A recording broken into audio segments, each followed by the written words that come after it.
இன்னைக்கு நம்ம வீடியோல என்ன பார்க்க போறோம் அப்படின்னா மாதுளப்பழ ஜூஸ் வெறும் வயித்துல குடிக்கிறதால என்னென்ன நன்மைகள்லாம் இருக்கு அப்படிங்கறத பார்க்க போறோம். வாங்க வீடியோக்குள்ள போலாம். ஃபர்ஸ்ட் மாதுளப்பழம் அப்படிங்கிறது நல்ல ஒரு நியூட்ரன் உள்ள ஒரு ஃப்ரூட்.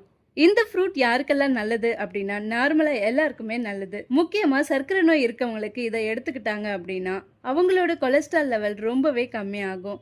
ரத்தத்தோட சர்க்கரை அளவு சீரா இருக்கும். டைப் 2 சர்க்கரை நோய் இருக்கவங்களுக்கு கண்டிப்பா இது ரொம்பவே நல்லதா முடியும். மாதுளை ஜூஸ் குடிக்கிறது மூலியமா தலைமுடி ரொம்பவே அடர்த்தியாகவும் ஆரோக்கியமாகவும் இருக்கும்.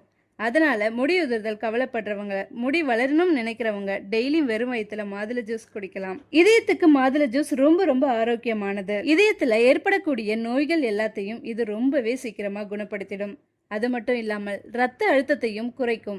ரத்த குழாயில ஏற்பட்டிருக்க அடைப்பையும் இது தடுத்துரும். இரும்பு சத்து மாதுளை பழத்துல அதிகமாவே இருக்கிறதால நம்ம உடம்புக்கு விட்டமின் சி ரொம்ப அதிகமாவே கிடைக்க சான்சஸ் இருக்கு. வறட்டு இருமல் இருக்கவங்க மாதுளை பழ ஜூஸ் சாரோட இஞ்சி சாரையும் கலந்து சம அளவுல குடிச்சாங்கன்னா ரொம்ப சீக்கிரமாவே வறட்டு இருமலும் குறைஞ்சிடும்.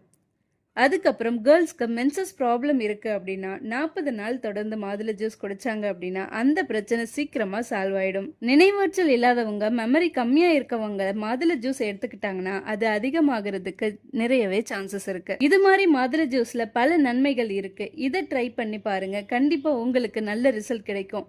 எப்படி ரிசல்ட் இருக்கிறதுன்னு கமெண்ட் பண்ணுங்க. இது மாதிரி பயனுள்ள வீடியோக்களை தொடர்ந்து பார்க்க நம்ம சேனலை சப்ஸ்கிரைப் பண்ணுங்க.